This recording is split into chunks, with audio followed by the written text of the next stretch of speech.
Thanks for your time today. That's okay. So, you're a fire safety engineer. Yes. I'm a building services engineer. Yes. In the background. So I understand building services as a broad thing, and they, the mechanical, electrical, fire systems. What's the difference between a fire services engineer and a fire safety engineering piece? Right. Good question. So the key difference between the two, and I'll reveal the answer in a minute, is one that actually designs the system. Yep. And one works at the code compliant level. Right, okay. So if you're going to design a fire hydrant system for a building, what you'll do is you'll go and look in the building code, and it will tell you whether you need a fire hydrant system or not. And once you've made that decision that you do need them, you'll then engage a fire services engineer to size the pumps, size the pipes, position the booster. So, really work on the nuts and bolts of how that system integrates with the building. Right, okay. So in a modern building, sometimes the compliance solution doesn't work particularly well, and that can be for a number of reasons. One is it can be architectural. Right.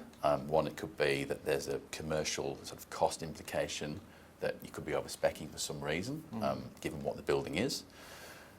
So that's where we might get involved and say, right, okay, a more practical solution to this would be to do it a different way. Correct. Yes, and then the fire safety part, sort of our expertise lies in demonstrating that it is either as good as the code or it provides, a suitable benchmark of safety. Right, okay. So where I was involved with design in the past and working with engineers who do that design piece, they don't necessarily look at the code, or is it how is that different then? I guess I'm sort of going, is it about you and how you interpret the code and what's needed, and whereas the guys that I've worked with in the past sort of go, we need a pump and we need a pipe. Yeah, okay.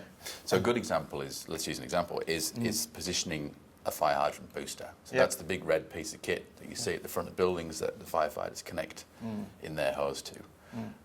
So the code's very simple. It says, position this at the front of the building. And there's a good reason for this. So if you're turning up to a fire at 4 a.m., you know that the booster's going to be at the front entry. Yeah. So let's assume that doesn't work for some reason. So we'll go, okay, let's position it in a different location for some particular reason, and we'll work with the fire brigade and also the BCA consultants and the certifiers to agree a solution to that. Okay. So as part of that solution, we'll set a benchmark level of safety, which will then demonstrate through engineering analysis. So it's working in with the compliance, as you say. Yes. So is it a stage before design, if you know what I mean? And then do you come back through on the way through to make sure that any design work up? So the perfect workflow is that you decide what pieces of the code you need to comply with in your design. What happens in reality is they run together. Yeah. Which is good because you can get things done more quickly, but it ends up creating some challenges in terms of timing and coordination. So a lot of our work is not necessarily engineering, it's working with the design team to make sure that everyone's up to date with these changes. So there's a lot of consulting and communication work required as well. Right. And obviously you're trying to keep up with any changes around code compliance in state or national or whatever's out there. Yeah, absolutely. Yeah, interesting.